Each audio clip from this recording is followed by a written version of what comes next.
I'd like to call this November 12th regular council meeting to order. At this time, would everybody please stand for a moment of silence, and let's remember all of those who passed away in Bristol over the last month.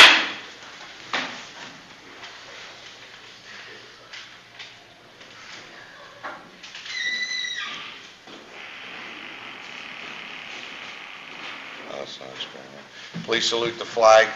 I pledge allegiance to the flag of the United States of America and to the republic for which it stands, one nation, under God, indivisible, with liberty and justice for all.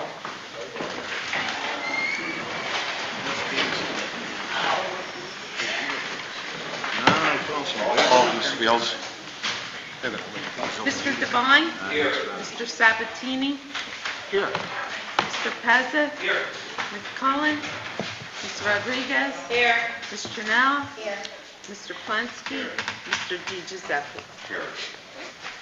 At this time, we have a presentation that I'm going to ask our borough manager to present, which is unique, but as a close friend to the Dion family and to anime, I think it's appropriate that our borough manager present the Dion family, and at this time I would like to invite the entire Dion family to come forward at this time. Whoever wants to come up.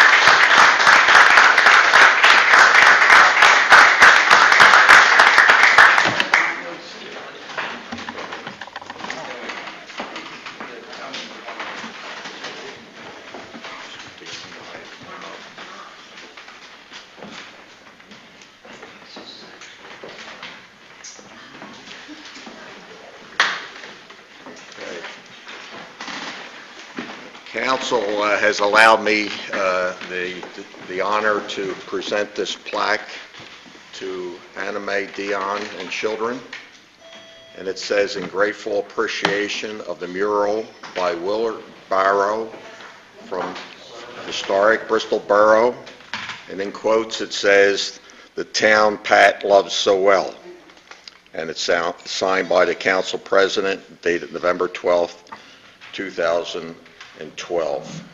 So, anyhow, the only thing I can tell you is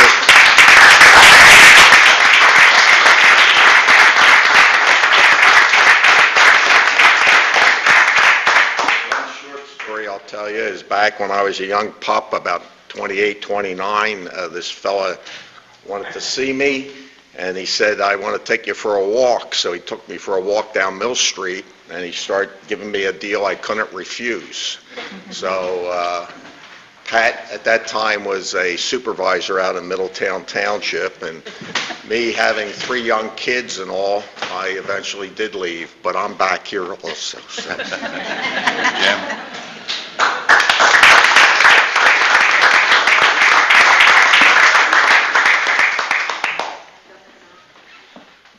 I want to thank Mr. Mayor. Right. Yep.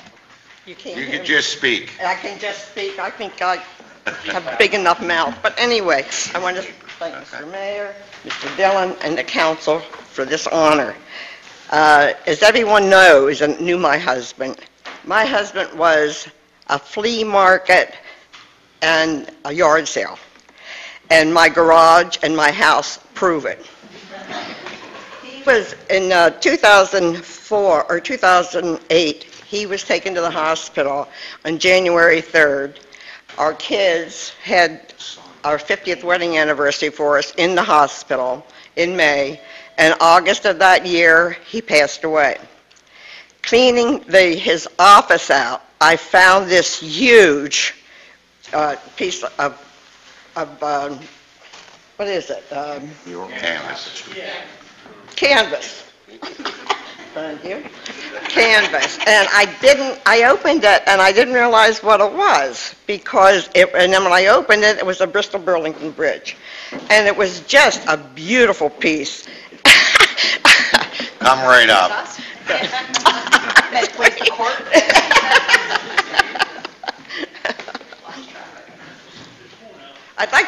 introduce my family. Yeah, why don't you? Yeah, this is my son Mark, his wife Denise.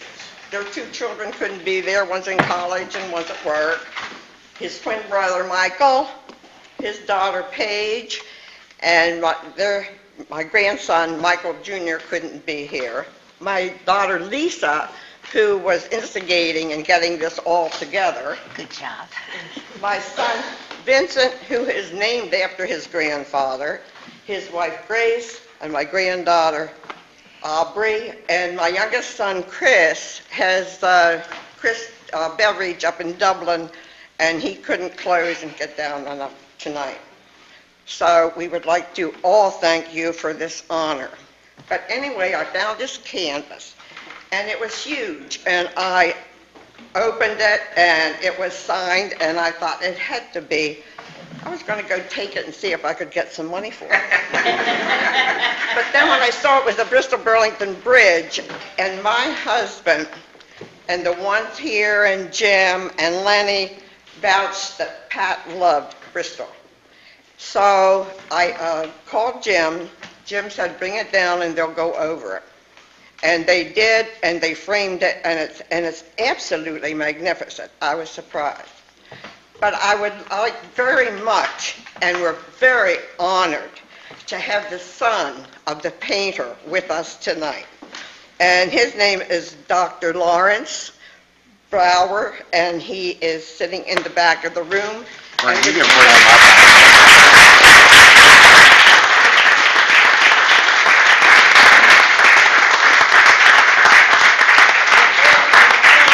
Honored to have you here. And if you want to say anything about your father, we'd be glad to hear. I just wanted to say 1 or 2 things. Number 1, thank you to the Dion family for the honor that they did to our family. My father would have absolutely loved this. I mean, my father was a big, robust, outdoor kind of guy. He loved Philadelphia history. He was born in Philadelphia, raised in Philadelphia, went to Central High and went to art school on South Broad Street, and he was a muralist. And there was hardly a wall. This was the family joke. There was hardly a wall or piece of paper that was ever safe. When we buried my father in 1988, we made sure he had a whole pocket full of pens and pencils, so that wherever he was going to be, he never would be short of a pencil. That was for sure. I didn't know about this painting. You know a lot more about it than I do, but I'm going to try to get some more research done. Very interestingly, I just got an email yesterday from a friend from Villanova University. They just discovered one of my father's paintings, which turns out to be about 40 feet long by 12 feet high, that was rolled up in a wall. It was on a collapsible sort of folding device that was a room divider. And it was all about sports at Villanova, and it hung for 30 years at Villanova. So these things keep popping up. I guess if you do enough of them, they pop up. But I saw the painting tonight for the first time. I can't believe what great shape it's in. And you did a beautiful job of getting it hung. And again, the nicest thing about this type of a piece of art is that it is history. There's no question. Right. And these were the kind of paintings that my father did that he was most proud of, because he did it for banks and hotels and restaurants, the government, things like that. And they were always about things that people felt were important to them. And no one likes anything better than to see where they were born or where they grew up, or something that reminds them every day of being home. And that's Veterans Day. It's sort of a perfect kind of day for dedication, I thought. Right. So thank you very much. Oh, I'm just glad I could be honored. here. Oh, we're honored. Well, thank you very much. Lisa's the one that got on. Well, she's the culprit. Lisa is the chief culprit, but I've been dealing with Lisa on the phone. So Right, thank you. right, I'm going to right. sit. All right. And thank you very much for that.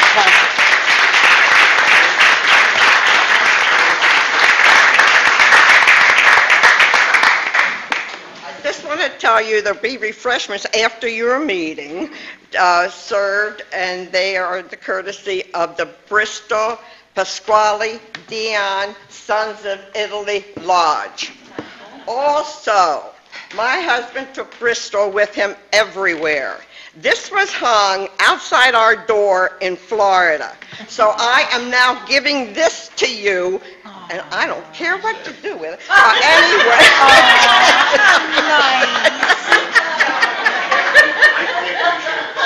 Top of the casket. Thank you. It's Thank come you. full circle. Thank you, Mrs. Tiana. You didn't introduce one person. Oh, that is my nephew, grandnephew from, well, he was from Carlisle, but it was my brother's grandson, and he came all this, you're in Dover now, right? Kennett Square. Yeah. Close enough. That's anybody. Very close. And he was to my- crying. He had tears. This is sin. Anime, on behalf of Borough Council, again, we'd like to thank you and your family for the gracious gift you gave us.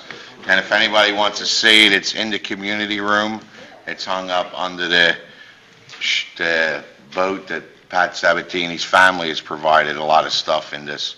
The paintings in here and things like that are compliments of the Sabatini family. So we want to thank... refreshments are. Where the refreshments are. Thank you again. Thank you, Dion family. Thank you very much.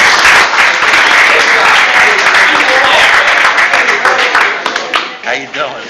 Good.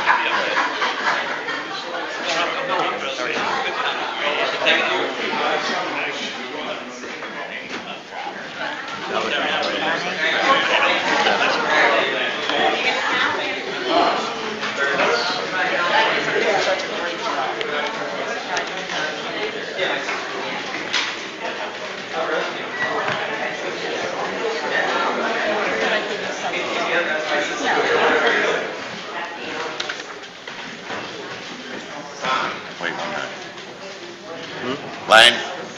Len, wait 1 second. Wait 1 second. I just, while we're on a subject, I want to recognize 2 individuals here. Len Snyder from the Grundy Foundation, who always been here for Bristol and does a lot for the town. I also want to recognize our State Senator, Tommy Tomlinson, who's here with us tonight.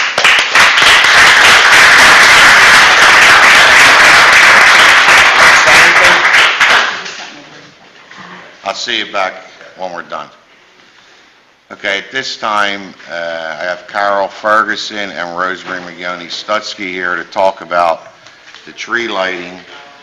But before Rosemary and Carol get started, I just would like to mention the council and the chief that I reached out to the committee of the tree lighting, Carol Ferguson and Joanna Snyder, and I recommended somebody that I thought would be a great person to light the tree this year. And without hesitation, they agreed 100%. And this year, I want to announce publicly that this year's tree lighting person and family will be Acting Sergeant Carlos Rivera's family.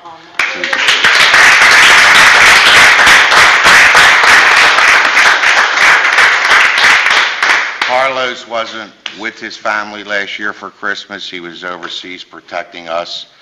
And I think it would be a great honor for him and his family this year it's his first Christmas back, to light the tree. And when I contacted Carol and for some reason Joanna, that without hesitation they said, great choice, we'd be honored to have him do it. So Chief, if you want to let Carlos know officially that him and his family will be lighting the tree on the 23rd. Now, Rosemary and Carol, whatever you want to update us on. Christmas is coming, it's time to light the tree. Please come everybody, please come and join with me. Please come everybody, please come and sing with me. The Bristol Borough Tree Lighting Committee cordially invites all Bristol Borough residents and communities around the area and all our friends to come and join the celebration of the Christmas tree lighting event on Friday, November 23rd, the Friday night after Thanksgiving, as tradition. The families and friends will gather around the tree. We'll have an old-fashioned sing-along caroling with books, just in case you forgot the words. And we'll have some special guests. Not only our tree lighting family will be there, but Santa is coming.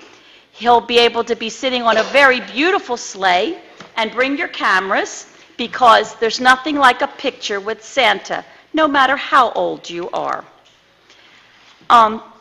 With that, this wonderful event, you'll be able to join all the community, and one of the things they'll be able to do is stroll around our beautiful waterfront and join in the Christmas house that will be there and have a little refreshment.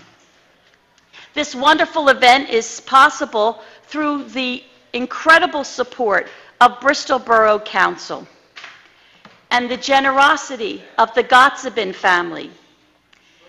Jim's Tree Service donated all the crew to cut down the tree, to transport it, and use the crane to put the 41-foot, 6,000-pound tree in perfect place. I was down there yesterday afternoon watching it, and I'm thinking to myself, there goes the tree this way, there goes the tree that way. And then it went down perfectly. Amazing. And thanks for that. And of course, we need to thank the Santa helpers, better known as the Bristol Borough Working Crew, for their decorating. They were out today in this beautiful weather, and they'll be out, I'm sure, when it's colder in the next few days to finish the decorating of the tree. We hope you'll join the fun on this Friday night, November 23rd. It starts at 7 p.m. And remember, no matter what the weather, we'll light the tree. And then it's kind of like a whole weekend of fun in Bristol Borough, because we then have the parade on November 24th. So please come and join the spirit of Christmas in Bristol Borough. Thanks very much. Thank you, Rosemary.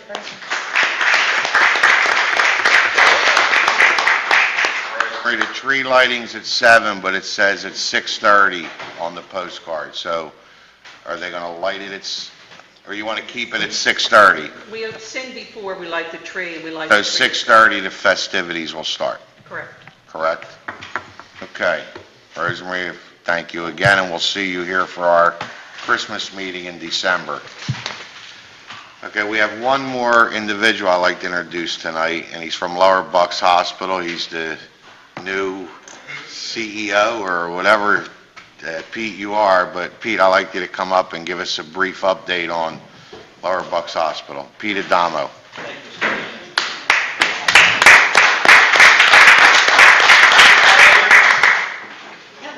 Right here is good, Pete, if you want to speak to the people. Good. Perfect. Thanks, everyone. It's really Pete, come on this side so that Mike will pick you up. I'm sorry. It's a real pleasure for me to be here this evening, and an honor. I have been in charge of the hospital for about 5 weeks now, and I am truly touched by the motivation that I see from this community and the support it has given to that facility. I came back to the East Coast from California about 7 months ago to run Roxborough Memorial Hospital. I don't know if you know much about that facility, but your two organizations here have run rather parallel paths. They've endured lots of difficulty over the last decade, and you know what? They're tough, they survived, and I work for a company that happens to have resources right now that I think will be able to bring this organization back on track the same way we did at Roxborough. Lots of things are planned for the organization. At this point, we're looking at making sure we're not paying more than we should for the supplies and contracts that we have at the hospital so that we can get our expenses in line. You may see some headlines about things we're doing to get things right-sized and such. But after that, I think as we make investments in the facility, make the upgrades, get that parking lot resealed the way it deserves to be, and the staff is as enthused as they are, I think we'll be reinvigorated. You'll find that the hospital will be someplace much different than it probably has been over the last few years. I know it's been difficult. I know that the headlines have not been very positive about the financial struggles, but I can tell you that our parent company comes equipped with a rather large checkbook, And while we advertise that we are investing $10 million in the next 5 years, I think you can probably triple that number going forward because of the sorts of things the organization needs and deserves. And there really is a dividend. We would not be making this investment if we didn't think it made sense to do so. In case you're wondering, our parent company is headquartered out of California. This is the second purchase in the state of Pennsylvania. We happen to find this to be a rather friendly state to do work in. And we look forward to potentially more acquisitions in this area. And with more hospitals that we can call sister facilities, we grow in strength. Our ability to do certain things and share resources just works that much better. So it's wonderful to be back on this coast. I grew up right over the bridge in a town called Willingboro, New Jersey. I went to school with Carl Lewis. He's our claim to fame. I guess maybe I'm the second most famous guy that graduated from Willingboro High School. No, I'm sure there's quite a few in between me and Carl. So it's really been great to be back. And if there are questions, I'm happy to answer them. I know there's always a question about the local hospital. I talked to Pete several times, and I asked him, I said, why don't you come in, update the borough on where the hospital is. A lot of people are still concerned it's going to close. He assured us that they didn't buy the hospital to close it. They bought the hospital to keep it here, and how valuable this hospital is. So when I seen him tonight, I knew we talked about a date, and I just happened to forget about it. But does anybody, Greg, you have anything for Pete? No, I don't. Tony? I appreciate the work you're doing. Thank you. Yeah, I do appreciate it. I do have some questions. I know that people in this area is very comfortable for them to use Lower Bucks Hospital. And it's just more of a concern of the program. Because I would hate to see like the maternity program cut, and I think cardiovascular department is being cut. So I just kind of want you to be able to tell the people in the community that although some things may be being cut or cut back on, that the service and everything will be, kind of acceptable. And well, here's the philosophy, right? Setting aside the fact that the hospital is upside down financially now, it costs more to operate it than the revenue is to come in to support it, which is not a formula for survival. So something's got to give. There will be revenue enhancement initiatives as well as expense reduction initiatives. You can't just reduce expenses and hope to succeed. You've got to do some things new, different, and better than you have in the past. I'm not real encouraged by what I see about the billing and collection functions there. As a matter of fact, this evening I left a meeting where our physicians were receiving training on how to better clinically document the care they provide. By doing that, you not only improve your reimbursement because you're now speaking the right language to payers and regulators, but you're also improving the quality of the care because everyone's using a uniform language. And those sorts of things derive tremendous benefit, not only financially, but clinically. And if you're doing things expediently, and patients are getting care on a timeline that makes sense, you can find a little bit of margin on your government business. And that's the sort of thing that we bring to the table, is a lot of education about how to do things each step of the way, memorialize your care. Now, programmatically, you're probably curious to say, what are we doing about the delivery of babies, right? Yep. We're wondering, too. And maybe a little history, if I have the time. Is it okay? Betty, I know, is very concerned because... I just remember I met with you a couple of weeks ago. I met with some of your counterparts today, as a matter of fact. Yeah, and I was a little concerned also because, we know there's always rumors. We know the hospital's not going to close, but it's known to be a fact that the cardiac unit is going to be closing. Well, can I correct you about That's what I want to the word close is probably not the word we should use. Okay. We're very concerned about only doing what this year is projected to be about 30 open hearts. Okay. 30 is a rather small number. The Center of Excellence cutoff threshold is about 200 a year, and we're a far cry from that. There are nearby hospitals that are struggling to get to 200. Our outcome data is not what it could or should be. So the first thing that strikes me is, are we doing a disservice to patients because we're not really in it the way we should be? We're dabbling in open hearts right now. And I think that a patient coming to our hospital, and I hate saying this, but I'm new so I can be a little more critical, might not get the absolute best care that's available today because there isn't enough of it being done there. And when I looked at the Society for Thoracic Surgeon data, out of 32 hospitals in the Delaware Valley, we rated 30th, 31st, or 32nd on outcome measures, including mortality, post-surgical complications, and so on. So you scratch your head and say, can we grow this volume? Probably not, because it really is shrinking. These days, more of the heart work is being done on a cathetered basis. You don't crack the chest open to do the repairs like you used to do, say, 20 years ago. Cardiac surgeons are really looking for work today. So while we want to keep the cath lab, matter of fact, we plan on adding a second cath lab to the hospital, that business is going strong. That's growing. The interventions are less invasive today. And our plan is to partner with a nearby facility to give us the backup so we can continue to do that work. We won't shut it down entirely. We can do emergency open heart work is our plan, but we won't be shutting it down. We'll still have the capability on an emergency basis. But we won't be offering cardiac rehab. Just today I met with the nurses in that area. They made a really good argument to keep it open. So it won't be long before I'm ready to announce on an official basis that we plan to keep that open. There's a lot of demand not only from my own staff to keep it open.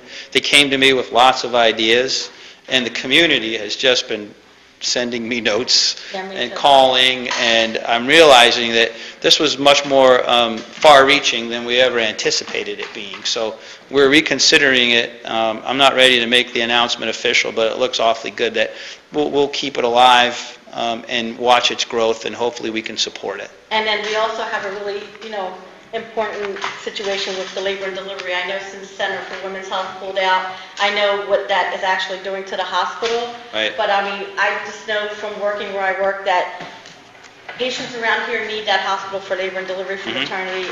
There's nowhere around here other than St. Mary's, and Right. I just don't know how we can function and how we can keep this community happy if we get rid of labor and delivery. Right. I know that me and you spoke about it, and I understand, logistics, and I know it's now, profit, but I also worry about our constituents and our patients and the Right. community. Yeah, I'm just as worried.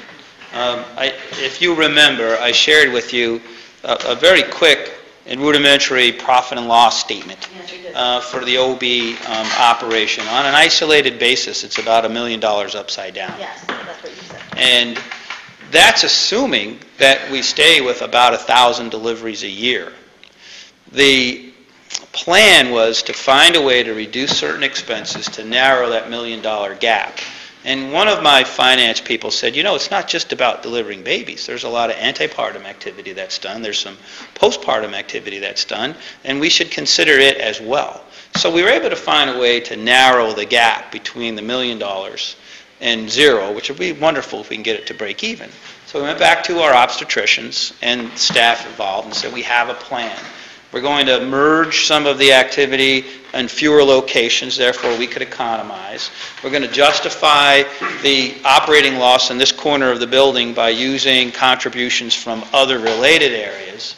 And the gap was still a couple $100,000. But we felt that even with a $200,000 deficit in that program offering, it would be, in my opinion, the cost of running 2 billboards along 95 for the year. Amen. Right? But I'm not done.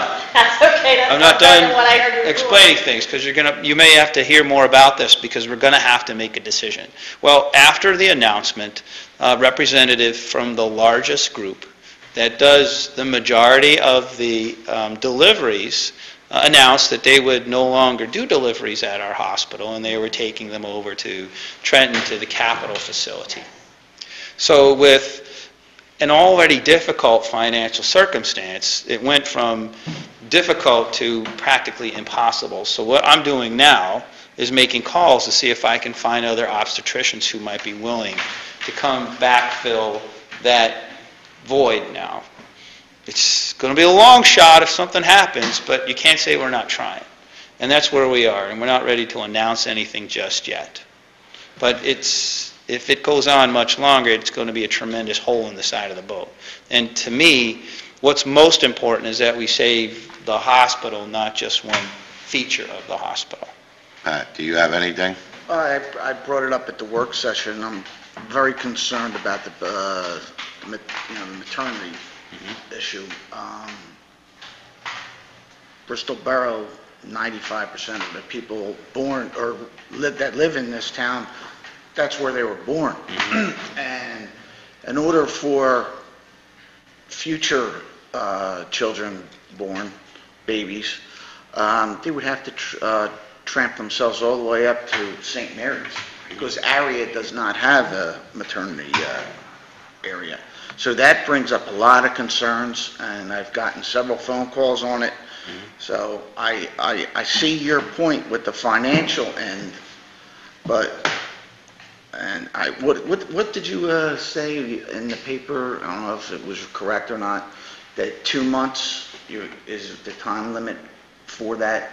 I think what you may be hearing is that as you make notification to the state, you can't just shut down in the morning. I can't say, well, I put a padlock on the door. It's a state regulation. You have to provide 60 days to the state to do anything different, adding a service or shutting down a major service, right?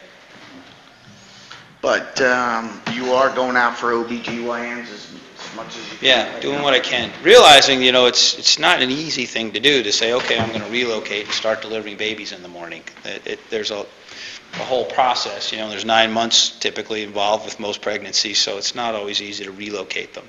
But we're doing our best. If you happen to know anybody who might want to start delivering babies at my hospital, send them my way. Do you have anything?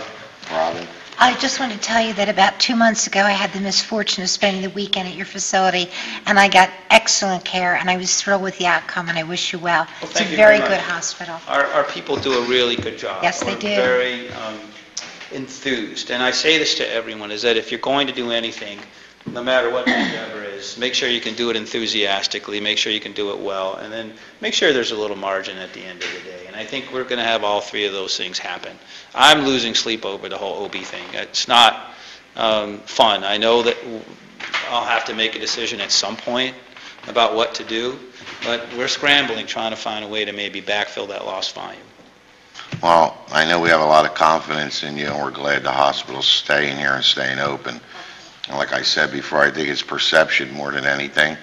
I think that hospital's as good as any hospital in all of Bucks County. It means a lot that you came in to talk to us, so thank you for that. I'm happy to come back. Anytime you want, you're welcome. Perfect. Did you want me to stay for the rest of the meeting? No, you don't have to. Go get something to eat. I'm going to get some refreshments. The Sons of Italy have them. Thank you, everyone. Thanks, Peter.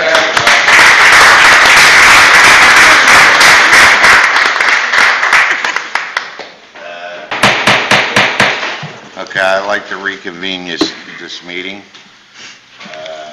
Mayor, what do you have? Just one thing. I'd just like to remind everybody that this Wednesday at 11:15 at the Senior Center, they're having their annual Veterans Memorial Service. Starts at 11:15 when they will provide food afterwards. That's all I have. Public participation. Anybody on this side of the room would like to speak on anything? Go to the podium, please. Take your time. And them chairs are so hard. First of all, I'd like to thank our Chief of Police for being out in front of St. Mark's Church on Saturday night directing traffic.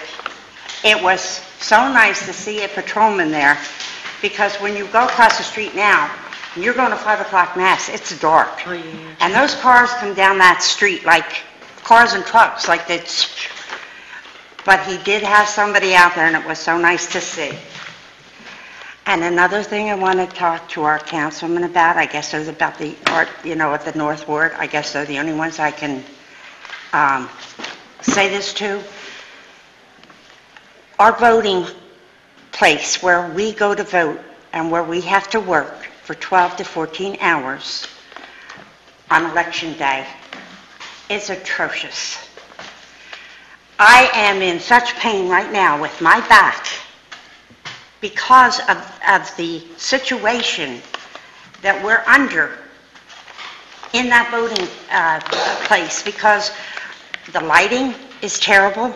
We had no heat, and it was unbearable. I couldn't wait till I got home.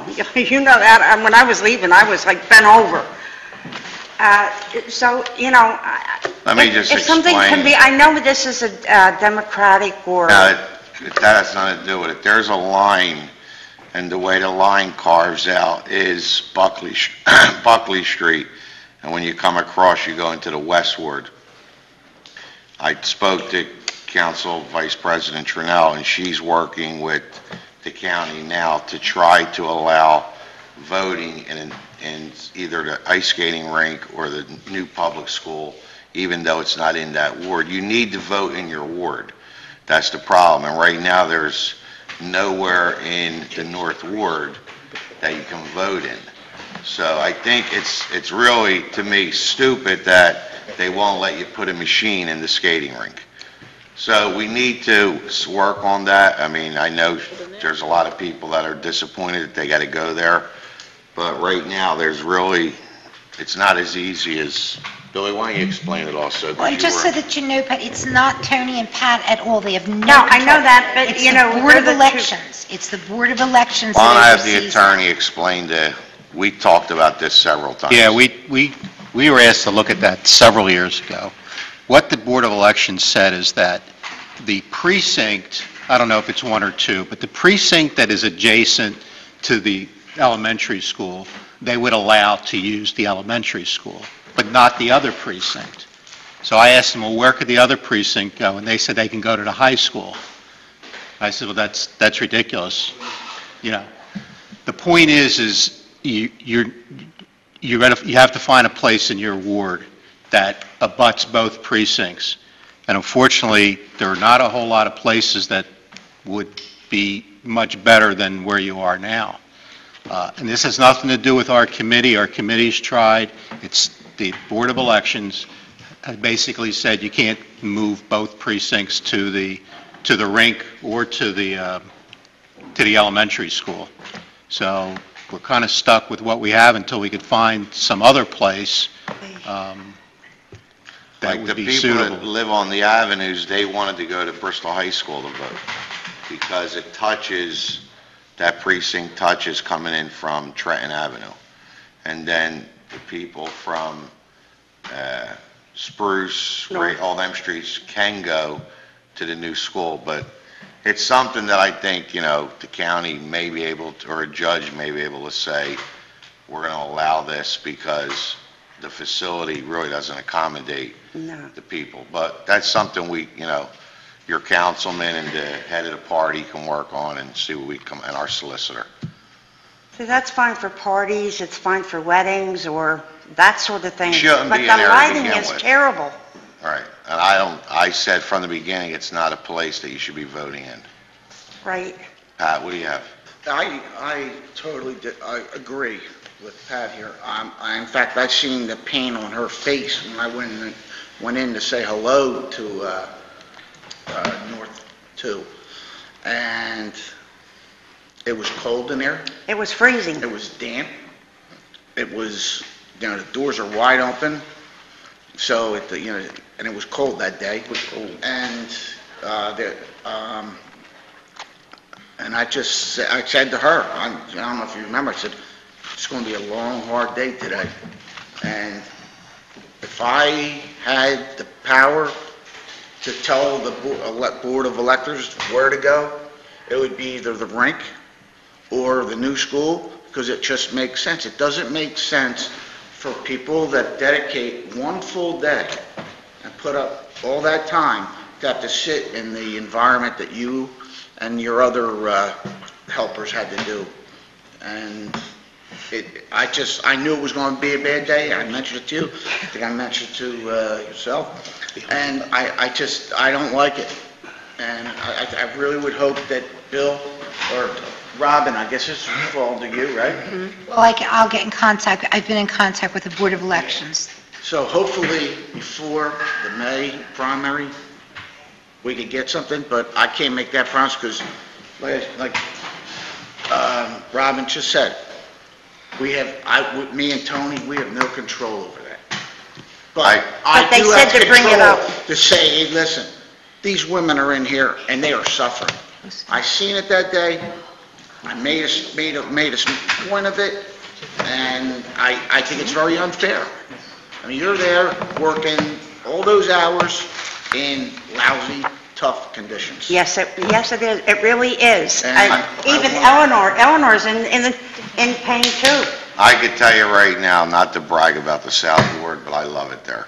They bake me cakes, they got coffee on, they make me cookies, there's heat on, there's air conditioning on, it's just a great place. Well, that's The nice. atmosphere is great. Somebody to get mad at you now? You gotta come to the South Ward and see how great the people are in the South Well, Ward. then we'll move up to the southward. How Jewish about that? apple cakes, Rose Kirk made pumpkin cookies, it was just a great day. But We don't that get being nothing. said, Mr. President, when the old Warren Snyder was there, we had a great time there. That was a great place to work.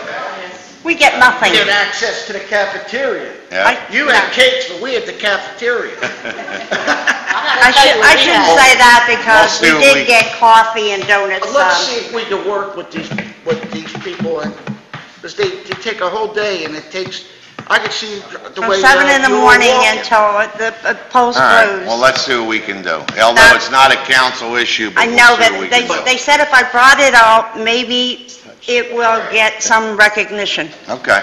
okay? Thank you. Thank you so much. Thank you for being Any- here. Anybody else on this side of the room would like to speak? Eleanor, thank you. Anybody on this side of the room would like to speak on anything? Joe, the guy behind you, go ahead. You'll say age before beauty, I know. Thank you very much. I just want to address council, because I know all of you people constantly are putting up with flack about what's not being done, what could be done better, and everything else like that. This recent storm of 2 weeks ago proves that the insight and determination the council used in making the improvements to the Public Works building do work. If you remember, I was a big proponent of that. I came up and spoke in favor of making those change orders so we can get a generator in there, getting protection for the gas pumps. And again, less than a year later, we faced a situation where with multiple days without power, gas stations had no power to get the gas out of the tanks if they did have gas in the tanks, and the ones that did have power ran out of gas very quickly. So we would have been in a situation where our patrol cars, our public works trucks, our emergency vehicles would not have been able to fuel up in a time of crisis. And we have to go through every department and thank them.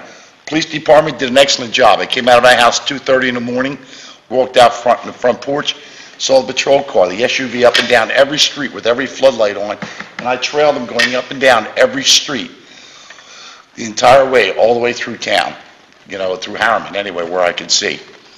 The fire department for manning their stations. The guys came and stayed at the station through the entire storm process. We had a medical emergency 2 doors down from me. Within minutes, Station 25 and 53 was there with their QRS until the ambulance got there to stabilize the patient and get him out. So our fire department, our police department, and again, our public works department, just when they were needed most, they rose to the occasion. We had all these down trees, and they were out there cutting them down Tuesday morning, getting everything cleaned up and straightened up. Then it goes back to our emergency management director, Merle Winslow, who spent countless hours here making sure everything was taken care of, keeping an open line of communications with PICO, handling these emergencies as they come up. And in a storm like this, you never know what's around the next corner till you get there. And the last set of praise goes to our borough manager, who again spent countless hours with Merle getting all these things addressed. He is like General George Patton leading the Third Army in the Battle of the Bulge. That's how good this man is. And again, he kept everything going, kept everything moving, kept the public works people happy.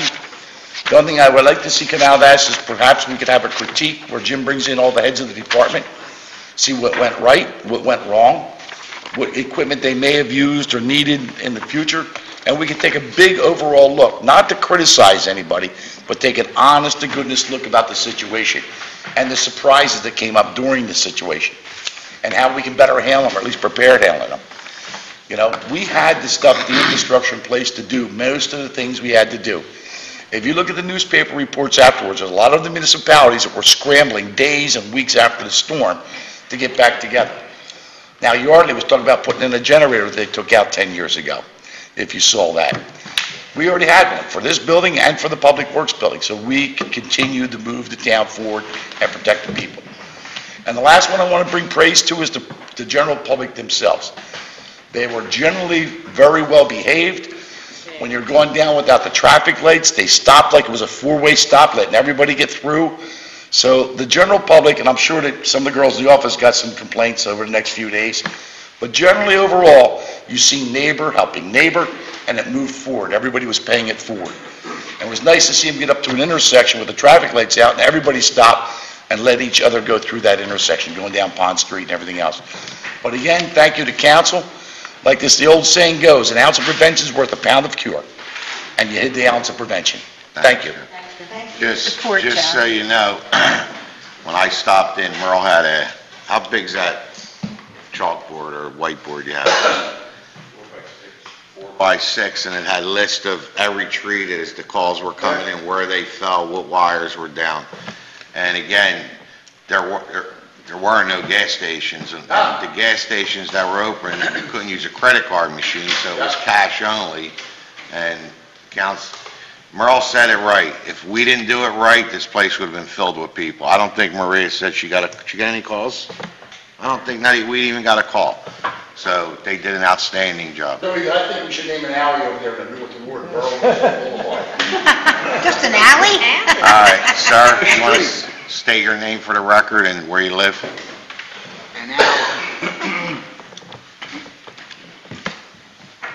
My name's Jason Lichter. I'm from Dorrance Street, 419. I graduated last, I think, June-ish. Me and a few of my friends live between Lincoln and Dorrance, which, to my knowledge, is the South Ward, right?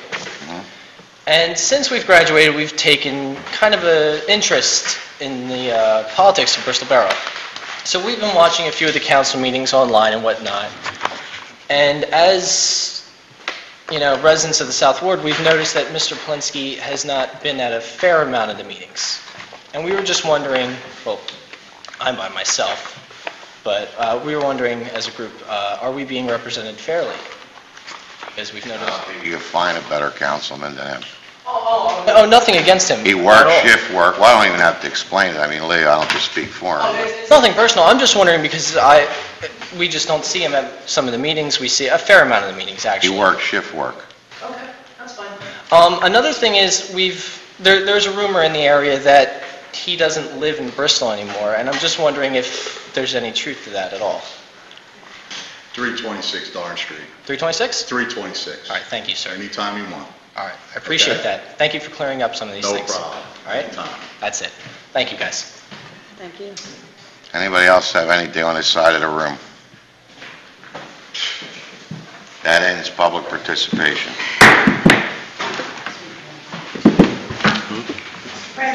Making a motion to approve the minutes of 10:10 and 11:05, accept the treasurer's report for September, accept the police and DJ's report for October, accept the fire chief's report for October, accept the borough inspector's report for October, and accept the zoning hearing board report.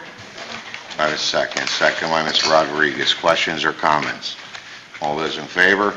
Aye. Opposed? Number 4. President, I'd like to make a motion to approve the time extension for the NovaCare land development to May 14th, 2013. Do I have a second? Second by Mr. Sabatini. Any questions or comments? Yeah, I'd just like to say we've mentioned this before, but it's an ongoing project, and it's one that's certainly not been without its hiccups.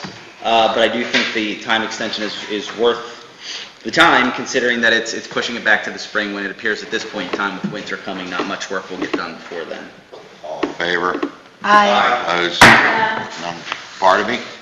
I oppose. Okay. 6 opposed. Number 5. Mr. President, I'd like to make a motion to approve the time extension for the Amish Market land development to March 29th, 2013, per letter dated November 8th, 2012. I have a second. Second by Ms. Trinnell. Questions or comments? All those in favor? Aye. Opposed? I oppose. So, 2/3. no and no? Uh-huh. Okay. Number 6. I'd like to make a motion for 30-day time extension for Dow Chemical. Do I have a second? Second by Mr. Pezza. questions or comments? All those in favor? Aye. Opposed? No, I don't either. You got that, Maria? Pat and Betty. Number 7. I'd like to make a motion to appoint Patrolman Carlos Rivera as acting sergeant. Do I have a second? Second by Mr. Sabatini. Any questions or comments? Yeah, I have a question. Now, Carlo's going to be appointed acting sergeant. How long before he has to take that sergeant's test? Do they have a time frame when the sergeant's test is taken, or is it like the SAT where they could take it at different times throughout the year? That would be up to the Civil Service Commission before they give the next test, but acting sergeant, there is no time limit on it. Okay, so basically, whoever's an acting sergeant doesn't have to have a time frame. We don't have a time frame at all when they have to take a test? Tony, it's basically up to council. Oh, okay. Council could authorize the civil service tomorrow to say we want to fill permanent sergeant positions to do a test. Okay, the reason I'm asking that is because I wasn't sure if there was a timer. I just don't want it to be something that is immediate, you know, like in the near future where he's just getting acclimated, being back home, doesn't have a chance to really, you know, they have to study and do things like that. I don't want it to be so quick. That's the reason I'm asking. So, the question is, are we going to be notified as a council when this is coming up and then have a chance to talk about it? Council has to make That's the not my decision, it'd decisions, be not the council. chief's decision. Oh, all right, it's a council decision, so, That's what I'm trying to tell you. all right, so we're gonna come up with it and talk about it beforehand. Now, yes, acting sergeants could be 10 years. Right, is that a good thing to have? Like, what do you feel about having acting sergeants without time limits? Is that something that's good, or is it something that we should have, like, you know, a limit on it? But they take responsibility for supervising the squads.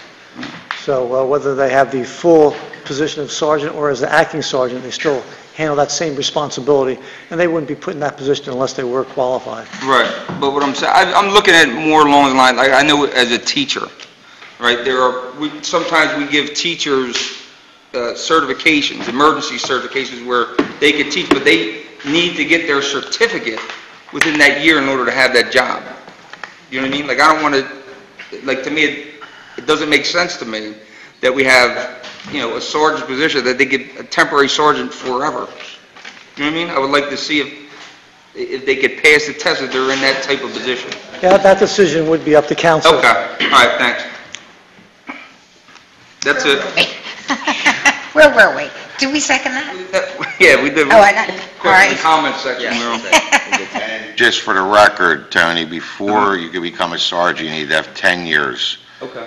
And I don't think right now any of them there might only be 1 or 2 people that qualify, 3. So that's what I'm saying. I think we want to try to, if you give the test, give it so you could have a handful of people taking it. Yeah, that makes sense. I just wanted to make sure. I just didn't want to see Carlos So I behind I just don't foresee a test coming in the future. Gotcha. Okay. Any other questions or comments? All those in favor? Aye. Opposed? Number 8. Mr. President, I'd like to make a motion to accept the retirement letter of Michael Poliafco dated October 26th, 2012. Second by Ms. Rodriguez. Questions or comments? All those in favor? Aye. Opposed? Before we get to 9, I'd like to speak on a couple of things. First of all, Mr. Devine, this council, I think you've been here 10 months now, 11 months. You criticize this council for always putting appointments up and things without notifying anybody about the position. Am I correct? And then you took it to the next step where you said, I want to make a motion on the floor we can't just throw a name up to get people to vote on it. You need to give the council time. No, that's not what I said. What I said was, if we're not going to follow the process, I'll refresh your memory, is when we had a position of Police Civilian Review Board, and Mrs. And you Dobson... said boards and commissions. Okay, well, it all goes together, right? They're all part of the main thing. So, I said that I agree that I think Mrs. Dobson would be a good candidate as an alternate to the Police Civilian Board. But I said the process is the problem. So when when we're going to go against the process, that's where I have a problem. So since we decided to go forward with it, I think the perfect opportunity right now is to have somebody of Jeff Manto's caliber to be interested in helping the people of the borough, especially the kids. To me, that's a win-win situation. You can't have somebody who is basically somebody that I grew up admiring and the whole town grew up admiring, wants to give back to the community. To be an alternate on the rec board, to me, is... I don't think it's the person that's in question. I think everybody in this town knows who Jeff is and what he's capable of bringing to the town. I think it's the process that you bring up, that you said that you didn't want to just be sitting here and names being thrown up, and we have to vote on people that we didn't get an opportunity to discuss. That's exactly what you said. I'm So last week you say, I want to put Jeff Mano on as an alternate without, so you're criticizing us for one thing, and you did what you're criticizing us for. No, I'm not. But besides that, now that you brought this to everybody's attention, the solicitor went and reviewed the process of alternates, and I'll let him explain the process. After last week's meeting, I was asked to look at that ordinance for the Recreation Board, and the ordinance, which is Section 1241, does not provide for alternates. It provides for 5 members, each to have 5-year terms. Can we listen to this, because it's important, you're going to have to vote on this. And then I looked at the code, which also authorizes recreation boards. It doesn't require, but it authorizes recreation boards. And that kind of mirrors our ordinance, which says you can have 5 members. It makes no provisions for alternates. So the ordinance doesn't provide for alternates. Well, let me go back and wait, I gave you a chance to speak. When you said, the process, I agree. The process needs to be fixed, but it's already broken, right? So It's not broken. Oh, it is broken. Because Why is it broken? I'm going to explain to you. Because when we made Mrs. Dobson an alternate on a board that we didn't have any alternates for. And now we realize we Okay, screwed we up. realize, but we're not going to go back. No, we're going to go back tonight. We're going to rescind That's that. all right, I don't want to do that. No, we have to. I don't want to. Well, you don't understand. Karen now can no longer vote on this board because it would be illegal for her to vote on something now. Okay, it was illegal. To put her on. It's not illegal. No, it is. No, it's not. It's not illegal. Right? You can't get arrested for it. Right? It's not illegal. What it is we made a mistake, and now we want to act like, because Tony wants to recommend somebody who would be perfect for this position. It is. Saying that. No, listen, because that's what's happening.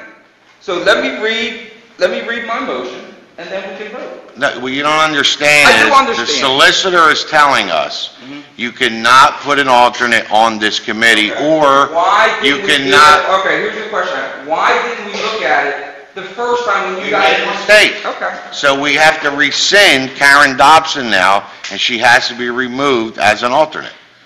We cannot put an alternate, because if she voted on something pertaining to Civil Service Commission, it would be not legal. You want to use legal? So she couldn't vote on that board. So therefore, when the boards were established with X number of members, they were established by borough code and by state code. So then what we should do, right, not just rescind Mrs. Dobson, we need to go back and look at all the boards and commissions and see which one we are following and which one we are not. You can't. Why can't? Because that's why they're put on there in terms. So a council that comes into this room can't get rid of that entire board. That's why every year in 2013, there will be people that are expiring from each seat. But we've done it, when we did boards and commissions this time, there were so many people who expired years ago. But that's fine. That doesn't matter. You can't remove somebody from the board. And what does that have to do with removing anybody? To go back, Back and look at all of them. Yes. We can't. Whoever's on these boards are voted on by this council. No, I'm not saying to change the boards. I'm saying to go back and look and make sure that we're doing what's in the bylaws. We are. We just found out today. You're saying the alternates? Oh, yeah. We could go back, but some of the boards do provide for Exactly. alternates. Some of them do. There are alternates filled in them positions, like the zoning board. So what I'm recommending tonight to council is one that you either withdraw the motion for Jeff, because voting on it is improper, because he's telling you can't put an alternate on the board. So it will be a moot point. And I'm also asking council, we need to figure out how to rescind the motion for Karen Dobson and remove her as an alternate from this Police Civilian Complaint Review Board. Okay, so let's say hypothetically, we keep Mrs. Dobson. You can't. Well, I'm just saying, hypothetically, you can do anything hypothetically. Hypothetically, we keep her as an alternate. We vote Jeff in as an alternate. And they don't have the opportunity to vote. They're just kind of in place waiting for somebody who might not be interested. They might... It's not legal. I don't think any of it's legal. I like the other word that you used. Improper. Yes, that's better. I like It's that the word. process. Yes. The process. I love the process. Well, and that's what we're going to follow, the process. We're going to go back now and follow the process. So you have a choice, to No, withdraw. I'm going to read it. I don't want to withdraw. I'm going to read it. Okay, I'd well, like to get a I vote. want council to understand that voting for this, But we could You clean wanna- it up when we clean up Mrs. Dobson, that's all. I just want to give the respect to Jeff Mann, who I think is... I think what you're doing is throwing Jeff Mano's name out there when you know the guy wouldn't want something like this. Oh, Jeff called me, and he called Leah. He said he wanted to be on it. Okay, but there's not an opening on the board, so why do you want to, Because the same reason there was an opening for Mrs. Dobson, that's what I'm saying. all right, I'll put it go on, ahead, do what you want. vote, and then when we have to rescind Mrs. Dobson, we'll rescind... Are you going to Jeff rescind Mann. Mrs. Dobson tonight? Yes, Okay. I'm going to need You a don't even know vote. the process. You're going to... I know the solicitor's telling you that you can't add an alternate. Okay, well, you're saying you're going to rescind, you don't know the process right now to do it tonight. Motion to rescind her from putting her on the board. All right, well, you said earlier that there's a process that you have to do, and you didn't know it. No, there's a process to follow how many members are on the All right, board. well, I want to read it anyway. All right, motion 9, I want to appoint Jeff Mano as an alternate to the Recreation Board.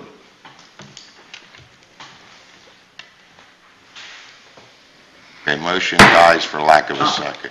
I'll second it. You want to second it, Pat? And we have a second.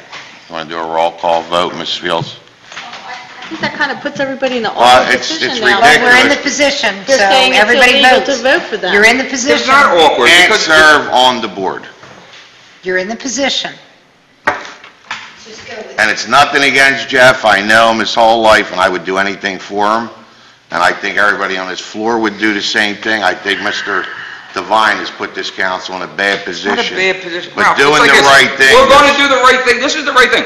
We'll vote that way. Vote. When we, no, listen, it's... Roll call vote. Wait. Roll call vote. You can't talk and then we Roll can't call talk. vote. Mr. Listen. Devine. I say yes, and I also would like to say that it is fair. I have no problem. It's the process we want to go through. I want to follow the process. We could vote right now, and then after, you can add something here, a motion to rescind, and you can put it on there. It's the process I want to follow. That's what I was saying from the whole time. So let's go through the process. Legal motion. That's a football penalty. Even if it passes, it has no legal effect because there is no alternate position. Okay, I understand that, but what I'm saying, it was the same way when we voted Mrs. Dobson. So, and it's not on here, Mrs. Dobson's not on here. We got a vote on the floor. Roll call. Thank you. Mr. Sabatini. Yes. Mr. Peasant. Yes. Ms. Rodriguez. I abstain. Ms. Trunell. No. Mr. Kvensky. No. Mr. Di Giuseppe. No. It's tied, 3-3. Aye, it's up to the mayor to break the vote. He has 10 days to do that, right? Well, I hope it's done now. I mean, I do too, because Right. It's a tough decision, Very. very tough decision. Jeff is a It's a good tough friend of mine. decision that we were put in his It's not a position. tough decision. It's, you vote, and then we put it on. If you want to add the rescinded on motion number 12, you add it in, we could do that too. I'm here to follow the rules and the process. Bobby, do you want That's to all. make a decision, or? Yes. I will make a decision. I would have to say no if we're doing something that's improper. No. It's 3-3-1. Motion defeated. Number 10. Mr. President, I'd like to make authorizing a resolution authorizing the purchase of Bucks County Tax Parcel 04023-367, which is 1012 Chestnut Street, from the estate of Robert Bailey by Patricia Bailey, Menth, in the amount of $60,000. I have a second. Second by Mr. Sabatini. Questions or comments? All those in favor? Aye. Opposed? Number 11. Mr. President, I'd like to make a motion to authorize retaining Huff Associates to file recycling performance grant application for 2012 at the cost of $5,000. Mr. Polensky, any questions or comments? All those in favor? Aye. Opposed? Mrs. Trinnell. Mr. President, I'd like to make a motion to suspend the rules to add something to the agenda. Need a roll call vote, Maria? No. So she could just make the motion? Do I have a second? Second by Ms. Rodriguez. I'd like to make a motion to, All those in favor? Suspending of rules. to To suspend the suspend. rules? Aye. Opposed?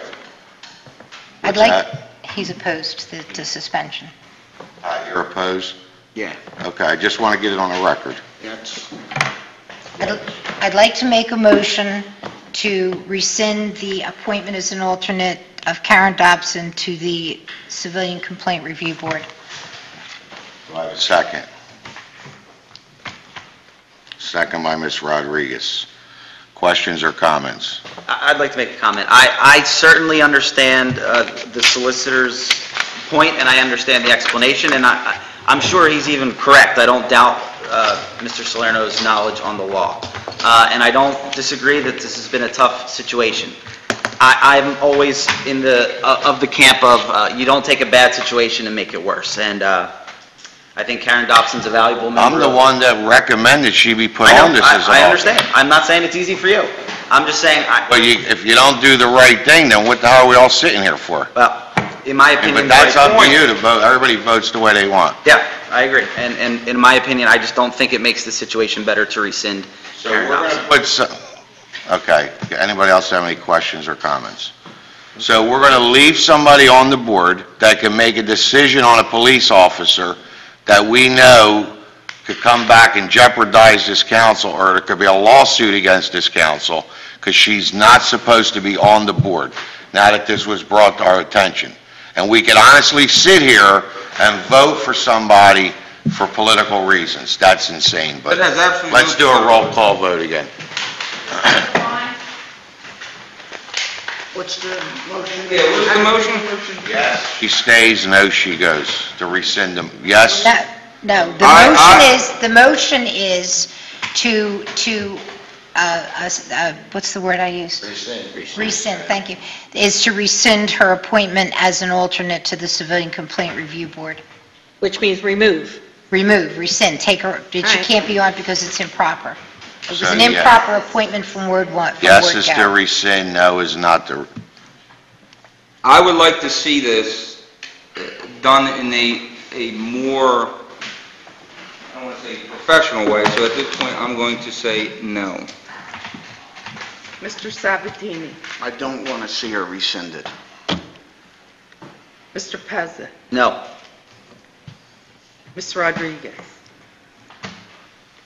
Yes, because apparently we weren't guided in the right direction, so yes. Ms. Trinnell, Yes. Mr. Plent. Yes. Mr. Di Giuseppe. Yes. Carried, 4-3. Can I get a motion to adjourn? I want a little small... Yeah, I'm sorry. Small executive session, couple minutes. We have this Dion family waiting for us, so can we make it as quick as possible?